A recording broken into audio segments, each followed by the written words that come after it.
अपने नबी पर दुरूद पाक पेश कर रहे हैं। अल्लाहुम्मा सल्ली अला सय्यिदिना व शफ़ीइना व नबीना मौलाना मुहम्मदिन मअदिनिल जूदि वल करम व आलिहि व अस्हाबिहि व बारिक वसल्लिम सल्लल्लाहु व सलामुन अलैका या रसूलल्लाह सल्लल्लाहु तआला अलैहि वसल्लम।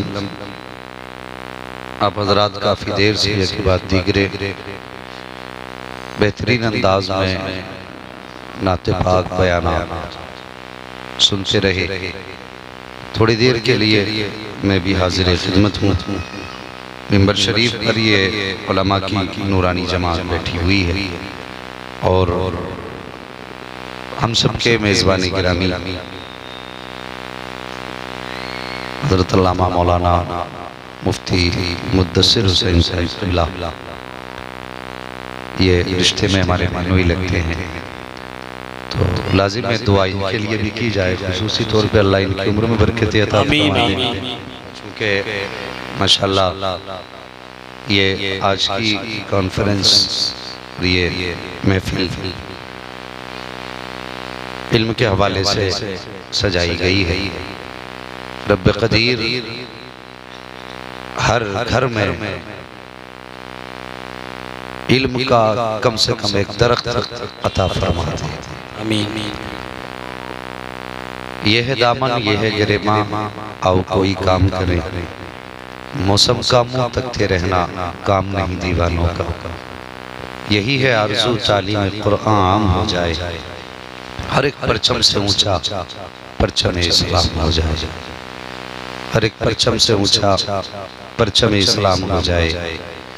अल्लाह करीम हमारी और आपकी हाज़िरी अपनी बारगाह में कबूल फरमा ले और हमारी नस्लों में मौला इल्म वाले पैदा फरमा दे। ये बड़े शर्फ की बात है जिस ख़ानदान में एक भी इल्म वाला पैदा हो जाता है। मेरा अपना मानना है कम से कम वो ख़ानदान बदअक़ीदगी से महफूज हो जाता है। ये बहुत बड़ी बात है इस दौर में, जितना पुरफतन दौर है ये ईमान बचाना बड़ा मुश्किल है। तो कम से कम ईमान की बका के लिए, उसके तहफ़्फ़ुज़ के लिए घर के अंदर कम से कम एक आलिम का होना ज़रूरी है। और वो घर बड़े पुरबहार होते हैं जिस घर में कई कई आलिम हुआ करते हैं। बस कोशिश करें अपनी ज़िंदगी इल्म के साथ गुजारें। इल्म बहुत अहम है। हमारी कौम का मिजाज है कि इल्म इमामत तक महदूद है, लेकिन नहीं, सितारे तोड़कर रुक जाऊं ये मुमकिन नहीं मुझको, मेरे राहे तलब को आसमां के पार जाना है। इसको सिर्फ इमामत तक महदूद न करें। हज़रत अल्लामा मौलाना मुफ्ती मुद्दस्सिर हुसैन साहिब क़िबला ये आपकी बस्ती में है। कुछ दिन पहले ये नमाज पढ़ाते थे, लेकिन जानते हैं इस सब के बावजूद भी मसरूफियत हिंदुस्तान भर का दौरा और बड़े बड़े जलसों की कामयाबी की ज़मानत में हज़रत की गुफ्तगू रहा करती है। माशाअल्लाह बहुत बड़ी शख्सियत हैं। अगर आपके बीच रहते हैं तो यूँ ना समझें कि इमाम साहब ही हैं। कोशिश ये करें कि अपना ये मिजाज ना बनाएं कि इल्म सिर्फ इमामत तक महदूद है। समझ रहे हैं ना मेरी बात जो मैं कहना चाहता हूँ? ये जो हमने ख्वाब बना रखे हैं ना कि अगर हाफिज़ जी बनाए तो बेटा इमाम बनेगा, ज़रूरी नहीं है। इल्म यूं समझें कि हर फसाद के लिए एंटीबायोटिक है, हर बुराई का एंटीबायोटिक अगर कोई है तो वही इल्म है। आप गौर करें, अल्लाह ने अपने करीम रसूल को मक्का शरीफ में पैदा फरमाया। आप नबियों की तारीख पढ़िए, कमोबेश 70,000 अंबिया व मुरसलीन मिस्र की जमीन पर, शाम की जमीन पर पैदा हुआ और हुजूर की वो जात है जो मक्का शरीफ में जलवा जलवा। आप गौर करें मक्के की जमीन कितनी सख्त है। ये वो जमीन है जहां ढेले भी पत्थर के हैं, पहाड़ भी पत्थर के हैं। और बड़ी बात कहूं, जब हुजूर जिस दौर में जलवागर हुए उस दौर में लोगों के दिल भी पत्थर के थे। उस जमीन पर अपने महबूब को पैदा फरमाया और कैसा बना के पैदा फरमाया, वमा अरसलनाका इल्ला रहमतल लिल आलमीन, पत्थरों के बीच में रहमत बना के पैदा फरमाया। मेरे हुजूर जिस दौर में जलवागर, आप गौर फरमाइए, जिस दौर में मेरे हुजूर जलवागर हुए हैं उस दौर में कौन सी बुराई ऐसी थी जो जमीन पर नहीं थी? चोरी, डाकाजनी, कत्ल गारतगरी, तकब्बुर, जिनाकारी, अय्याशी, बदमाशी, कौन सा जुर्म ऐसा था जो मक्के की जमीन पर नहीं हो रहा था? अल्लाह अकबर। उस जमीन पर अब्दुल्लाह के लख्ते जिगर ने आँख खोली, वो तो कायनात के लिए रहमत बन करके आया। मुझे बता तो सही, जो परिंदों की आंख में आंसू नहीं देख सकता वो इंसानों को बर्बाद होते हुए कैसे देख सकते थे? जरा गौर करें, खंजर चले किसी पे तड़पते हैं हम अमीर, सारे जहां का दर्द हमारे जिगर में है। इस ख्याल का रखने वाला पैगंबर इंसानियत को तबाह होते हुए कैसे देख सकता था? मेरे हुजूर ने माशरे पे निगाह डाली, कहीं बेटियां काटी जा रही हैं, कहीं बच्चियों को दरगोर किया जा रहा था, कहीं बापों को बाजार में बेचा जा रहा था, कोई था कि माँ को बाप के बाद बाप ने घर की रखेल बना के रख रहा था। ये उस दौर की कहानी है साहिब, जहाँ इंसान की दम तोड़ चुकी थी। ये उस दौर का किस्सा है जहाँ पर अखुव्वत और भाईचारगी का नाम और निशान तक नहीं था। लोग इज्जत के लिए जिया करते थे, इज्जत के लिए मरा करते थे। ये उस दौर की कहानी है साहिब, जहाँ पर बेटियों को जीने का अधिकार न था। एक जुर्म क्या हजारों जराइम थे। अल्लाह पर इस्लाह करने वाला सिर्फ एक, और हजारों जुर्म सामने थे। मेरे हुजूर ने उम्मत के हालात देखे, नबुव्वत की आंखें बरसने लग गई। मुझे बताइए तो सही, हुजूर की आंखें बरसी, उम्मत के हालात देखे। या अल्लाह, जुर्म बेशुमार है, इस्लाह करने वाला अकेला है। एक जुर्म की एक वक्त में इस्लाह की जा सकती है, एक ही वक्त के अंदर सिर्फ एक बीमारी का इलाज किया जा सकता है। तकरीब फहम के लिए समझिए जरा, अगर आपका बेटा ऑक्सफोर्ड यूनिवर्सिटी से तालीम हासिल करके आए और एक नंबर से वहां से पास करे, मुझे बताइए जो विदेश में एक नंबर पर आता है वो पूरे मुल्क का नाम रोशन करता है, पूरे देश का नाम रोशन करता है, पूरे समाज का नाम रोशन करता है। जब वो उस देश से आता है अपने देश के लिए, तो हमारे देश की हुकूमत का जो सर्वे सर्वा होता है, जो प्रधानमंत्री होगा, वो उसको रिसीव करने के लिए एयरपोर्ट पर जाएगा। वो कहेंगे ये हमारा मेहमान है, प्रधानमंत्री बोलेगा ये मेरा मेहमान है, घर वाले कहेंगे हमारा मेहमान है। इसलिए कि एक बंदा है जिसने पूरे भारत का सर ऊंचा कर दिया है। अल्लाह पर वो बच्चा देश छोड़ करके परदेश से अपने देश आता है, उस वक्त उसको लिया जाता है। हिंदुस्तान की गवर्नमेंट उसका एहतराम करती है, एक दिन उसको दावत खिलाई जाती है, अगले दिन माँ बाप अपने घर लेके आते हैं, फिर माँ बाप उसको अपने घर लाएगा। कभी माँ बलाएं ले रही है, कभी बाप माथा चूम रहा है। आज बरसों के बाद बेटा मिला है, कितने पुराने ख्वाब आज पूरे किए हैं बेटे ने। अल्लाह पर बेटा अंदर लेटा, अचानक बेटे की चीख की आवाज अगर आए, माँ के कान खड़े हो गए, बाप भी उठ के बैठ गया, तोड़ करके बेटे के कमरे में आए, देखा बेटा बेताब था, बेटा उठाया, हॉस्पिटल लेकर के गए, चेकअप कराया।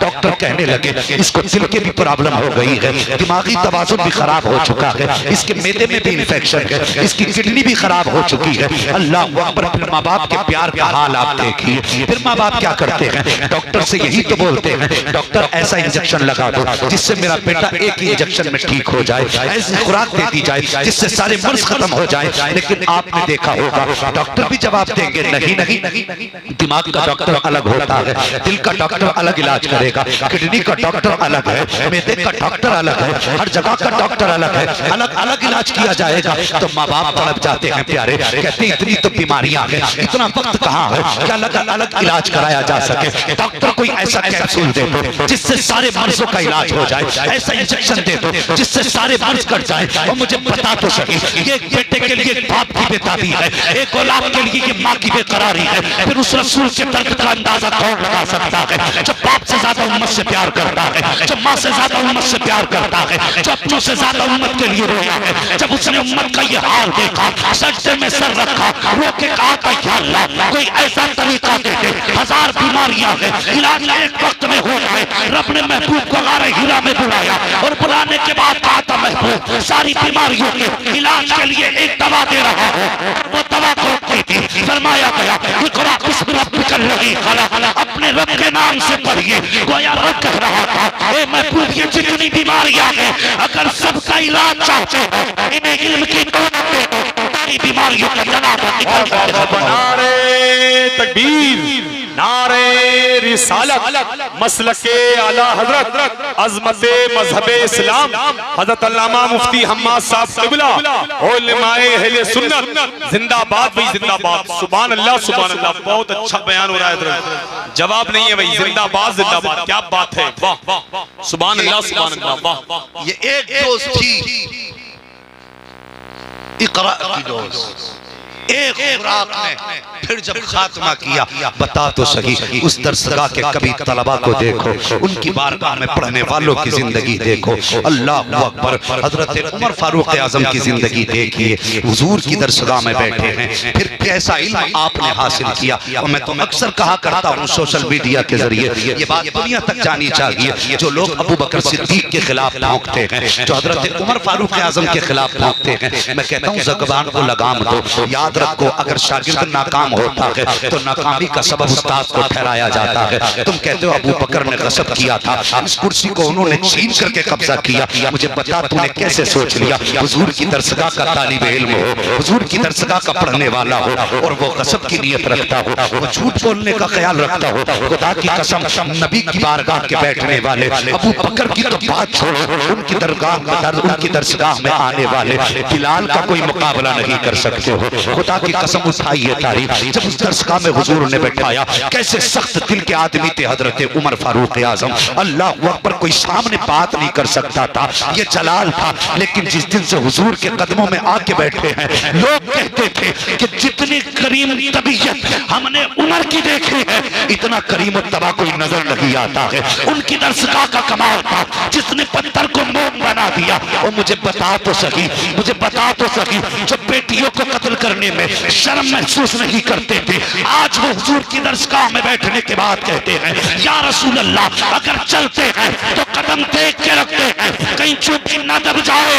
कहा हुजूर आपके आने का कमाल है, हम तो बेटियों को कत्ल करते थे, तुम्हारे दामन से क्या जुड़े, हमें तो चोटियों के तोड़ने का भी दर्द दिल में एहसास होने लगा। जी जी वाह वाह वाह वाह वाह, क्या बात है भाई, जिंदाबाद जिंदाबाद। सुभान अल्लाह सुभान। ये असर था इक़रा बिस्मि रब्बिकल लज़ी खलक़ का। और लोगों, इल्म बड़ी जरूरी चीज है, इल्म हासिल करो, तालीम सीखो, दीन पर तवज्जो दो। ये नहीं है कि तीजा भी कोई कर देगा, मरेंगे तो यासीन भी कोई पढ़ देगा, नमाज भी कोई पढ़ा देगा। ये बात अपनी जगह है। मैं अक्सर जलसों में एक बात कहा करता हूँ, सुनिए, आप मुझसे जनाजा पढ़वाइए, कोई बात नहीं, मेरे वालिद गिरामी से पढ़वाइए, अच्छी बात है, मुफ्ती साहब से पढ़वाइए, अच्छी बात है, आप नमाज जनाजा पढ़वाइए। लेकिन सच बताना, मैं नमाज जनाजा पढ़ाऊँ या ये नमाज जनाजा पढ़ाएं, बताओ क्या इनके दिल में वही दर्द होगा जो बाप के जनाजे का बेटे के दिल में दर्द होगा? मुझे जरा सच्ची बात बताओ, क्या यही दर्द होगा हमारे दिल में? हम तो खड़े होंगे, हमें मालूम है कितनी तकबीरें कहनी है, हमें पता है कितने दुरूद पढ़ने, हमें तो गर्मी भी इतनी सताती है जनाजे में कि लोग खड़े नहीं हो पाते कि जल्दी करो। एक जगह जनाजा पढ़ने के लिए बुलाया गया, पढ़वाने के लिए गए तो साहब माथे पे पसीना था, कहने लगे इतना टाइम हो गया, इतनी गर्मी हो गई। मैंने कहा हैरत होती है, आज एक आदमी के लिए, अपने दीनी भाई के लिए आप 5 मिनट बर्दाश्त नहीं कर सकते, और मैदान क़यामत की धूप को गवारा भी करना है। और कुछ सोच तो सही, कम से कम किसी के लिए कुछ तो कुर्बानी देना सीख। मैं कहता हूँ मैं जनाजा पढ़ाऊँ आपके बाप का, आपके बेटे का, लेकिन जो दर्द आपके दिल में होगा ना, वो मेरे दिल में नहीं होगा। कम से कम अपने घर में कुरान का एक दरख्त लगा लो, एक दरख्त कुरान का जरूर लगा लो। हमने ख्वाब देखे बड़े बड़े, सजदों में गिर के दुआएं मांगी, अल्लाह बेटे की इनकम अच्छी कर दे, अल्लाह बेटे को इंजीनियर बना दे, अल्लाह बेटे को डॉक्टर बना दे। तो कभी रो के रात को ये भी तो कह दिया कर, अल्लाह मेरे बेटे को कुरान का कारी बना दे। बेशक सुभान अल्लाह। तो कहा करो, इनसे पूछो उलमा से, कब्र का ये सवाल होगा कि बता इंग्लिश मीडियम में कितने नंबर आए थे? ये पूछा जाएगा हाई स्कूल की मार्कशीट का कितना परसेंटेज था? ये नहीं पूछा जाएगा। अगर मरने के बाद पूछा जाएगा तो ये पूछा जा सकता है, बता मैंने सिर्फ एक किताब दी थी महबूब को, तूने उसको कितनी बार पढ़ा था? मैंने कुरान दिया था, क्या उससे बड़ा कम नसीब कोई हो सकता है जो अपने नबी की दी हुई किताब को जिंदगी में खोल के ना पढ़ सका? कभी सोचिए यहां से, इस बात को जरा दिल पे रखना, क्या हो सकता है उससे भी बड़ा कम नसीब? हम तो हकीर समझते हैं कुरान वालों को, हम तो नजरों से गिरा के लोगों को बुलाते हैं। हमारा हाल क्या है? हम तो उलमा को भी अगर याद करते हैं तो 30-40वें में, अगर याद नहीं आए तो कभी वलीमे में मौलवी याद नहीं आते। टेबलें लग जाती हैं, ये वीआईपी टेबल है, कौन बैठेगा इस पे? इस पे प्रधान जी बैठेगा, इस पे चेयरमैन बैठेगा। भाई इधर मत बैठना, कोई इतना वीआईपी हो गया तेरे लिए, जिसे पेशाब करने का सलीका ना, वो तेरे लिए वीआईपी हो गया। और जिसने तेरी दुनिया और आखिरत सवारी है वो सिर्फ 30-40वें के लिए रह गया। फिर कहते घर में बरकत नहीं, बरकत कहां से होगी? सुन, अगर वीआईपी की टेबल लगाई है एक तरफ तो रोक सबको कि खाना बाद में तुम खाओगे, पहले कुरान का कारी खाना खाएगा, पहले मस्जिद का इमाम खाना खाएगा, पहले मदरसे के तलबा खाना खाएंगे, पहले दीन के मुहाफिज खाना खाएंगे, पहले दीन का अलम उठाने वाले खाना खाएंगे। खुदा की कसम कदम इसके आएंगे, बरकतें सीधी मदीने से आना शुरू होगा। जिंदाबाद जिंदाबाद, नारे तकबीर, नारे रिसालत, उलमाए अहले सुन्नत, हजरत अल्लामा मुफ्ती हम्माद साहब किबला जिंदाबाद जिंदाबाद। सुभान अल्लाह। तकरीर यार को बेचैन करती है, सबब क्या है? वही कहता हूं जो दिल पर गुजरती है। बदलो फिक्र अपनी, हमारे तो दिमाग ही बदलते जा रहे हैं। हम कहां से कहां पहुंच गए। जिसकी दाढ़ी है उसे मुल्ला जी कह के हटा देते, जो पैंट शर्ट में आई है सर, इस दाढ़ी की कीमत तो मरने के बाद पता चलेगी। मैंने अपने उलमा से यहां तक सुना है, अगर कोई दाढ़ी वाला मोमिन कामिल कब्र में जाता है, एक फरिश्ता, 2 फरिश्ते हिसाब के लिए आते, एक फरिश्ता कफन हटाता है ना, तो हटाने के बाद ऐसे ही ढक देता है। दूसरा कहता सवाल नहीं करना, तो कहते हैं सवाल करने की जरूरत क्या है? चेहरे पे मुस्तफा की सुन्नत सजा के आया है। जिंदाबाद जिंदाबाद। आज ये जलील हो गए, अच्छी बात है, सुभान अल्लाह। कि दाढ़ी वाले आज रुसवा हो गए। खुदा की कसम ये चेहरे पे 4 बाल सजा के देख ले, और फिर देख मुस्तफा तुझसे कितना प्यार करते हैं। सुभान अल्लाह माशाअल्लाह। हम तो बदल गए, हमने कहा दाढ़ी रख ली तो हमारा जो है जदीद कौम से राब्ता ही कट जाएगा, हम अलग हो जाएंगे। नहीं, ये मुस्तफा की सुन्नत है प्यारे।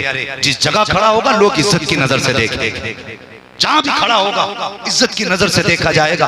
कि तुमने नहीं देखा वो आज गधों वाला सिस्टम होता है शादियों में, खड़े खड़े खा रहे हैं, और अगर कोई दाढ़ी वाला चला जाए इतनी महफिल में कोई ना कोई आके जरूर कह देता चाचा आप तो बैठ के खाएंगे ना। उससे नहीं कहते आप भी खड़े होकर खाइए, दाढ़ी देख के पहले ही बंदा कह देता आप तो बैठ के खाएंगे, आप जरा बैठ जाइए आपके लिए खाना मैं ला देता हूं। ये सुन्नत का कमाल नहीं हुजूर की। ओ भाई ये दाढ़ी वाले जलील नहीं, दाढ़ी वाले इज्जतदार हैं। इसकी हिफाजत करो, इसे रखो, ये बोझ नहीं है। जरा सी मुसीबत आ जाए तो किलो भर का ताबीज लटका लेगा, लेकिन ये तोले भर की दाढ़ी भारी लगती है। यहाँ तक फरमाया गया यार अगर मुसीबतें आ जाएं, अपनी दाढ़ी हाथ में पकड़ और यूं हाथ उठा के या अल्लाह मुस्तफा की सुन्नत के सदके में बला डाल दे। फरमाया गया हाथ नीचे बाद में आते हैं, अल्लाह मकबूलियत की जमानत पहले अता फरमा दे। जिंदाबाद जिंदाबाद, सुभान अल्लाह सुभान अल्लाह। हुजूर की सुन्नत है। और वो कहां पे हुजूर का किसी ने कार्टून बनाने की कोशिश की थी, हुजूर का कार्टून बना कौन सकता जब किसी के तसव्वुर में उनका ख्याल ही नहीं आ सकता। ये तो किसी और का बना सकते हैं, हुजूर का नहीं बन सकता। और उनका बनेगा भी कैसे? वो कोई जहन में आने वाली शय तो नहीं है, उनका अपना आलम तो ये है शरवर कहूँ के मालिक व मौला कहूँ तुझे, बागे खलील का गुले सेबा कहूँ तुझे, तेरे तो बस ऐब तनाही से है बरी, हैरान हूँ मेरे शाख में क्या क्या कहूँ तुझे। लेकिन रज़ा ने खत्म सुखन इस पे कर दिया, खालिक का बंदा खल्क का आका कहूँ तुझे। सुभान अल्लाह सुभान अल्लाह माशाअल्लाह। ये कुरान वाले हैं, ये दीन वाले हैं। लोग ताने देते, मैं कहता हूँ सुनी ने ताने ना दे। खुदा की कसम ये वो हैं जो हकीकत में मुस्तफा वाले। क्या बात है, बेशक सुभान अल्लाह। तुम्हें क्या लगता है कि मौलवी की औकात कोट पैंट खरीदने की नहीं है? वो 18,000 के जूते नहीं खरीद सकता, वो 2200 रुपए का कैप नहीं खरीद सकता, सब कुछ खरीद सकता है। लेकिन फिर ये कपड़े क्यों, ये अमामे क्यों, ये जुब्बे क्यों, ये कुर्ते पजामे क्यों? क्या हमारा दिल नहीं? दिल हमारा भी है, दिल उलमा का भी है। ये भी अगर चाहे तो अच्छे से अच्छा नया कपड़ा पहन सकते हैं, कोट पैंट भी पहन सकते हैं, लेकिन ये तुम्हारी वजह से मजबूर नहीं है। खुदा की कसम ये दिल मुस्तफा को दे बैठे हैं। इनका अपना ऐलान ये है, दुनिया कुछ भी कहे, अगर लिबास पहनेंगे तो मुस्तफा वाला पहरा जाए। नारे तकबीर, नारे रिसालत मसलके आला हजरत उलमाए अहले सुन्नत जिंदाबाद जिंदाबाद। सुभान अल्लाह माशाअल्लाह, क्या बात है भाई। ओ भाई, हुजूर से प्यार करो, इश्क करो, हुजूर से मोहब्बत करो। खुदा की कसम, जब तक बिके न थे तो कोई पूछता न था, तुमने खरीद कर हमें अनमोल कर दिया। हमारी औकात कुछ भी न थी। अल्लाह अकबर, जंग का मौका है। हजरत उमर फारूक आजम मिंबर शरीफ पे बैठे हैं। अल्लाह अकबर, जबान से जुमला निकल गया, या सारियल जबल, ए सारिया पहाड़ के पीछे से चलो। इस पे गौर करो, पहाड़ी के पीछे के लिए, या सारियल जबल, सारिया पहाड़ पहाड़, ये आपकी जबान से जुमला निकला। सारे नमाजी बैठे हुए हैं, सब हैरत में थे, न कोई आया ना गया, न किसी की आवाज सुनाई दी। आपकी जबान से ये जुमला कैसे निकल गया, या सारियल जबल। अल्लाह अकबर। एक महीने के बाद जब लश्कर वापस आया तो उन्होंने बताया, हम तो जंग हारने वाले थे, लेकिन अचानक उमर की आवाज पीछे से आ गई। उन्होंने कहा था पहाड़ पहाड़। जैसे हमने पहाड़ पे तवज्जो की, फिर फतह हमारा मुकद्दर बन चुकी थी। अल्लाह अकबर। लोगों ने कहा बात कितनी पुरानी है, का महीना हो गया लगभग, का कितनी दूर थे, का सैकड़ों मील की मसाफत थी। सबने कहा उमर बता तो सही, यहाँ बैठे बैठे तुमने सैकड़ों मील का देख भी लिया, सुन भी लिया, बता भी दिया। अल्लाह अकबर। ये बात मक्के में फैल गई, मदीना शरीफ में फैल गई कि उमर मदीने में बैठ करके सैकड़ों मील तक आवाज पहुंचा देते हैं और सैकड़ों मील का देख भी लेते हैं। हजरत उमर फारूक आजम का एक यार था, जिसको हम बोलते हैं मुहावरे में लंगोटिया यार। आज उसको पता चला उमर इतनी पावर वाला हो गया है। अल्लाह अकबर। उसे तो पता ना था कि हुजूर के कदमों में जिस दिन आए हैं उस दिन उमर रश के कमर बन गए हैं। अल्लाह अकबर। फरिश्तों को रश है उमर पे। ये उमर फारूक आजम है। उसने सुना मेरा यार उमर है, वो इतनी दूर तक का देख लेता है। सफर किया मक्के से, मदीना शरीफ आया, कहने लगा उमर उमर कहाँ मिलेंगे उमर। अल्लाह अकबर। किसी ने कहा मस्जिद में मिलेंगे। हजरत उमर के पास आए। आने के बाद उसने ये कहा, उमर मैंने सुना है कि तू सैकड़ों मील तक अपनी आवाज पहुंचा देता है और सैकड़ों मील का देख भी लेता है। मुस्कुरा के कहने लगे सच सुना है तूने। उसने कहा यार बता तो सही, तूने ऊंट मेरे साथ चराए, मैंने ऊंट तेरे साथ चराए। तू उम्र में मुझसे छोटा था, जब तेरा ऊंट गुम जाता था तो तेरे वालिद तुझ पे सख्ती करते थे। तू डर के मुझसे कहता था मेरा ऊंट तलाश करके ला। का उमर मैंने सारी जिंदगी जितनी तेरे साथ गुजारी है जंगल में, तेरे जानवरों की हिफाजत मैंने की थी, ऊंट मैंने तलाश किए थे। उमर कल तक अपने ऊंट को नहीं देख पाता था, आज सैकड़ों मील तक कैसे देख रहा है। तो हजरत उमर ने कहा था फर्क है, कल जब कुछ नहीं दिखता था तब तेरे यार थे, जिस दिन से मोहम्मद के यार बने हैं सारी दुनिया में हथेली की तरह नजर आ रहे। नारे तकबीर, नारे रिसालत, मसलके आला हजरत, अज़मते मदीना शरीफ, उलमाए अहले सुन्नत, अल्लामा मुफ्ती हम्माद साहब क़िबला, नारे तकबीर जिंदाबाद। जब तक बिके न थे तो कोई पूछता न था, तुमने खरीद कर हमें अनमोल कर दिया। और मेरे भाई हुजूर से प्यार करो, चेहरे पे सुन्नत सजा लो, बेटे को कुरान का कारी बना लो। याद रखो जब सांसें आखिरी थमने लगती है तब हसरत और यास के सिवा कुछ नहीं रहता। खुदा की कसम अगर पाप पूरी जिंदगी, अभी एक शख्स का इंतकाल हुआ 60 लाख इलाज में लगे हैं। अल्लाह उन बेटों को सलामत रखे जिन्होंने अपनी कमाई से बाप पर खर्च किया है। 60 लाख कोई छोटी चीज नहीं होती है, बहुत बड़ी रकम लगाई है, बड़ी मेहनतें करके उन्होंने बाप का इलाज किया, हर चंद कोशिश की, लेकिन वो इंतकाल कर गए। मेरा कहने का मतलब ये है आपसे साकिब, मौत का सभी को सामना करना है, एक दिन सभी को मरना है। याद रखो मरने के टाइम जब डॉक्टर ला इलाज कर देते हैं उसके बाद मुझे बताइए किधर ख्याल जाएगा। सबसे आखिर में पलट के ख्याल कुरान की तरफ आता है। अल्लाह अकबर। उसके बाद जब बाप की आंख में आंसू होते हैं, बेटा खड़ा होकर पूछता है बाप बताइए तो सही, हमने ऑल इंडिया हॉस्पिटल दिखा लिया, दुनिया के बड़े बड़े हॉस्पिटलों में आपको दिखाया, लेकिन सारे डॉक्टरों ने हाथ उठा दिए हैं, अब क्या करें। तब बाप कहता बेटे कुरान की कुछ आयतें पढ़ के सुना दे। उस वक्त में बेटा गर्दन झुका के कहता है अब्बा तुमने मुझे डॉक्टर तो बनाया था, कुरान का कारी नहीं बनाया था, इंजीनियर तो बनाया था, कुरान का कारी नहीं बनाया था। तुमने मुझे दुनिया की सारी तालीमें दी, नहीं दी तो कुरान की तालीम नहीं दी। अब्बा ये मैं तो नहीं कर सकता। का बेटे मेरी तो तमन्ना ये थी कि दुनिया से जाते जाते कुरान की कुछ आयतें सुन के चला जाता, जाता। अगर बाप ये जुमला कहे उस वक्त बेटे के लिए ऐसा लगता है जैसे जमीन फट जाए, इसमें चला जाऊं। ओ यार ये जिंदगी 4 दिन की है, इसके ऐश के 4 दिन के हैं। और खुदा का वास्ता बेटों को कुरान का कारी बना लो, बेटों को दीन की तालीम दे दो। और मैं कहता हूँ कुछ भी ना सकी, कम से कम बेटों को कुरान की 10 सूरतें तो याद करा दो, लेकिन ऐसे याद कराओ जैसे याद कराने का हक है, ऐसे पढ़ाओ जैसे पढ़ाने का हुक्म है। आज होता क्या है साहब, हमारी मस्जिदों में 1.5 लाख नहीं बल्कि 3-3 लाख मरतबा कलमा पढ़ दिया जाता है, लेकिन मरने वाले को राहत नहीं होती। वजह ये होती है कि जैसे अभी मुफ्ती साहब ने कहा था, हमें तो नाज है अपनी इबादतों पे, हम तो कहते हैं हमें आधा कुरान याद है, लेकिन कभी आलिम की बारगाह में जाके पूछ क्या कुरान ऐसे ही पढ़ा जाता है जैसे मैं पढ़ता हूँ? क्या कलमा ऐसे ही पढ़ा जाता है जैसे मैं पढ़ता हूँ?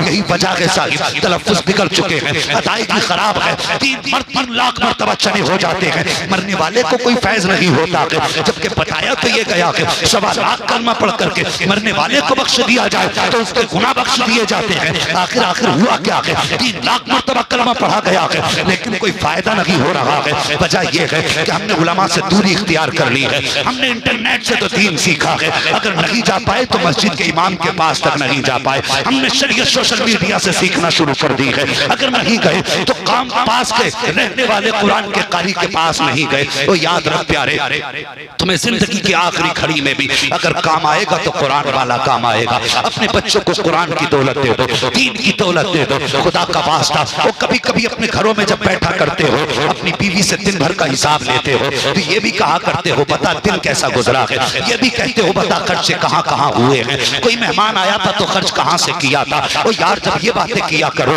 तो कभी हाथ पकड़ के इतना भी कह दिया करो मेरी शरीक हयात सफर में रहता हूँ, जिंदगी मौत का कुछ पता नहीं कब मुलाकात हो जाए, चौराहे पर आए जाए हादसे होते रहते हैं और चलते फिरते मौतें होती हैं। कभी अपनी बीवी से ये भी वादा ले लिया कर कि देख तेरी गोद में 6 साल का बेटा बैठा है, मैंने इमाम के पास भेज के इसको 10 सूरतें याद करा दी है, अगर मेरा इंतकाल हो जाए बेशक मेरी नमाज जनाजा कोई पीर पढ़ाए, या मेरी नमाज जनाजा कोई मुफ्ती पढ़ाए, या मेरी नमाज जनाजा कोई आलिम पढ़ाए, कहना वो बात अपनी जगह है, उनका आना बड़े फजल की बात है, उनका आना बड़े करम की बात है। लेकिन याद रख मेरी शरीक हयात, अगर मेरा इंतकाल हो जाए तो मेरे 6 साल के बच्चे को इसके चचा के साथ भेज देना और इससे कह देना कि जब दुनिया मिट्टी डाल के वापस आ जाए तो मेरे बेटे को मेरी कब्र के पास खड़ा कर दे। ये 6 साल का बच्चा और यार दावे से कह सकता है कि एक आलिम की दुआ टाल दी जाए, ये भी हो सकता है एक पीर की दुआ टाल दी जाए, लेकिन जिस बाप की कब्र पर 6 साल का बच्चा खड़ा होगा, आंख में आंसू लेगा और कहेगा या अल्लाह इस मिट्टी के ढेर में मैंने बाप को दफना दिया है, ए मेरे मालिक की कब्र में बेसहारा है, अपनी रहमत का सहारा अता फरमा दे। और कभी बीवी से भी कह दिया करो कि मेरी कब्र पे मेरे बेटे को भेज देना ताकि दुनिया पलट के आए और उधर हिसाब के फरिश्ते आए, इधर मेरा बेटा खड़ा हो जाए और सिर्फ बिस्मिल्लाह पढ़ते और सूरे फातिहा पढ़ना शुरू कर दे। खुदा की कसम इधर बच्चा सूरे फातिहा पढ़ेगा, उधर पैगाम आ जाएगा, फरिश्तों वापस लौट आओ, अब हिसाब की जरूरत नहीं है। फरिश्ते कहेंगे मालिक किस लिए, तो रब फरमाएगा देखते नहीं हो कब्र के बाहर 6 साल का बच्चा खड़ा है और मुझे रहमान कह रहा है, इसका बेटा मुझे रहमान कहे, मैं इस आग में मुब्तला करूं, मेरी गैरत तो दोबारा हो नहीं सकता। अब नारे तकबीर, नारे रिसालत, मसलके आला हजरत उलमाए अहले सुन्नत अल्लामा हुजूर हामिद मियां साहब क़िबला जिंदाबाद जिंदाबाद। और पढ़ो दीन के करीब हो जाओ।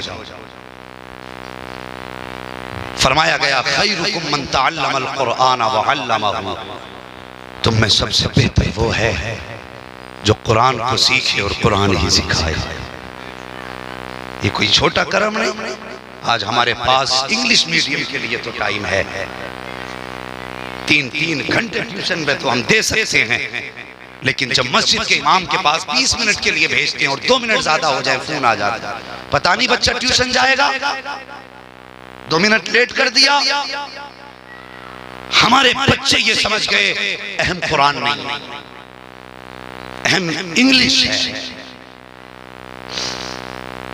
वो जानते हैं बचपन से अगर कुरान अहम होता, हमारे माँ बाप 12 घंटे कुरान को देते और 4 घंटे इंग्लिश को देते, लेकिन हमने उनको 18 घंटे अंग्रेजी के लिए देकर के आधा घंटा कुरान के लिए देके उन्हें ये बावर कराया कि कुरान कोई चीज नहीं है। बदलो अपने तरीके और बच्चों को ये यकीन दिलाओ कि हमारी तरक्की का अगर राज है तो कुरान है, कामयाबी का राज है तो कुरान है। अगर हम सर ऊंचा कर पाएंगे तो कुरान पे अमल करके, तरक्की करेंगे तो कुरान पे अमल करके। और दौलत तो रंडियों के पास भी होती है। तुमने कमाई तो क्या कमाई, मजा तो तब था जनाजा तेरा जाता, पीछे चलने वाले तेरे बेटे कुरान पढ़ते जाते। दुनिया कहती नामुराद बाप का जनाजा नहीं है बल्कि नसीबों वाले बाप का जनाजा। क्या बात है भाई, जिंदाबाद जिंदाबाद, नारे तकबीर, नारे रिसालत, अज़मते कुरान, जिंदाबाद जिंदाबाद, सुभान अल्लाह। ओ भाई बचाओ माशरे को और बचाओ औलाद को। बात गलत नहीं कही थी मुफ्ती साहब ने मुझसे पहले, जो डॉक्टर इकबाल का नजरिया उन्होंने पेश किया था। कहा था अगर इन्हें दीन न सिखाया गया तो आने वाले दौर में कोई फातिहा पढ़ने वाला नसीब नहीं होगा। और मैं कहता हूं इन्हें दीन के करीब कर दो, वरना यही औलाद कब्र पर ठोकर मार के आएगी तुम्हारे, और तुम्हारी कब्रों को इकसार करा के यही वहां पे 5 स्टार होटल खोलेगी। इन्हें दीन सिखाओ, इन्हें कुरान के करीब करो। और मैं कहता हूं साहिब अगर मुआशरे को बेहतर करना है तो कुरान लाओ घर में। इस ताल्लुक से गुफ्तगू के लिए घंटों गुफ्तगू की जा सकती है, घंटों दरकार है। अलग अलग अगर बात बताई जाए कुरान का किस चीज पे कितना असर है, बड़ा वक्त चाहिए। बस इतना समझ लो कि समाज को अगर दुरुस्त राह पर आना है तो कुरान की तालीम आम करो, दीन को आम करो। अगर हमारा बेटा ये नहीं जान सकता कि हमारे घर से निकलने का तरीका क्या है, तो बताओ वो माँ बाप को सलाम क्यों करेगा? तुम्हें क्या लगता है तुम्हारी पूरी 18 साल की बेवकूफी का एक तावीज इलाज बन जाएगा? 20 साल जो तुमने झक में गुजारे हैं वो सिर्फ एक तावीज बदल देंगे तुम्हारी जिंदगी। अगर इन तावीजों से इतनी जल्दी जिंदगी बदलती, मैं मुनकिर नहीं तावीज़ात का, बरकत की चीजें हैं, लेकिन ये भी असर तब करते हैं जब इनके साथ माँ बाप की दुआएं होती। अगर दुआएं माँ बाप की नहीं तो पूरा कुरान गले में लटका ले और ऐसा फायदा हो जाए, मुझे बताइए। समझ रहे मेरी बात? अगर चाहते हो औलाद आपकी इज्जत करे तो दीन सिखाओ, चाहते हो कि औलाद बहनों का हक अदा करे तो दीन सिखाओ, अगर चाहते हो औलाद हमारी मुआशरे में सुकून और शराफत से जिंदगी गुजारे तो कुरान सिखाओ। ये सारी तालीमें सिर्फ कुरान देता है, बाकी तुम्हें किसी गोद में ये तालीमें नहीं मिलेंगी। जो तालीम खड़े होकर पेशाब करना सिखाती हो वो माँ बाप को सलाम करना कब सिखाएगी? बताइए मुझे। इंग्लिश सिखाइए, अंग्रेजी सिखाइए, जो चाहो सिखाओ यार, तुम्हारी मर्जी है, लेकिन उससे पहले कुरान सिखाओ। ये जरूरी है। अगर जिंदा रहना चाहते हो जमीन पे तो कुरान सीखो भी सिखाओ। कई हजरत जी मैं फना यूनिवर्सिटी में पढ़ा हूं और मैं तो ये कहता हूं कोई जमात बुरी नहीं है। मैंने कहा तेरा कसूर नहीं, कसूर तेरे माँ बाप का है, इसलिए कि उसने तुझे मुस्तफा की तालीम ही नहीं दी। हाँ, वरना हुजूर के फरमान के आगे तो अक्लें कुर्बान करने का हुक्म है। अगर हुजूर ने कह दिया ये तो फिर क्यों कहा? हमें हक नहीं बनता हम कहें, इसलिए कि हम प्यार करते हैं हुजूर से। और वो कहता नहीं कि मैं इन चीजों को नहीं मानता। क्यों नहीं मानता? कि नहीं, मेरी समझ में नहीं आती। आएंगी कहां से? जिस दिल में हुजूर का प्यार नहीं होगा उसको सच्ची राह नजर ही कबार। समझ रही मेरी बात? अक्सर डॉक्टर गुमराह हो रहे हैं, अक्सर प्रोफेसर डूबते जा रहे हैं। वजह क्या जानते हो? इसलिए कि वो दीन से दूर है, दीन से दूर हैं। बच्चों को दीन सिखाइए, घर में इल्म लाइए, अपने बच्चों को इल्म दीन की दौलत से माला माल करें। खुदा की कसम, जब बच्चा आलिम होगा ना तो सुनो, अगर बेटा डॉक्टर होता माँ बाप कहते नहीं डिस्टर्ब नहीं करना है, बेटा सो रहा है, किसी को गुजरने भी नहीं देना। और अगर बेटा आलिम होता है ना फिर वो माँ बाप की फिक्र करता है कि इन्हें नींद कितनी आ रही है। अगर मेरी बात पर यकीन ना हो तो किसी आलिम के माँ बाप को जाड़े में देखना और किसी डॉक्टर के माँ बाप को जाड़े में देखना, कौन कैसे जिंदगी गुजार रहा है पता चलेगा। अगर कुरान सिखाया होता आज हमारी भी इज्जत होती, दीन सिखाया होता आज माशरे में हमारा भी मकाम होता। पढ़िए अल्लामा मुदस्सिर हुसैन साहब क़िबला, इन्होंने बड़ी अच्छी सोच, बड़ी अच्छी फिक्र है। मैं तो दुआ करता हूँ इनके लिए, अल्लाह ताला इनकी फिक्र में मजीद तरक्कियाँ अता फरमाए और मौला इनकी ज़िंदगी में बेपनाह बरकत अता फरमाए। वो मुक़द्दर की बात है कि ये चिराग कहाँ पैदा हुआ, कहाँ जल रहा है, ये नसीब है अपने अपने। भाई बड़ी मेहनत से इल्म सीखा जाता है, यूं ही नहीं सीख लिया जाता है इल्म।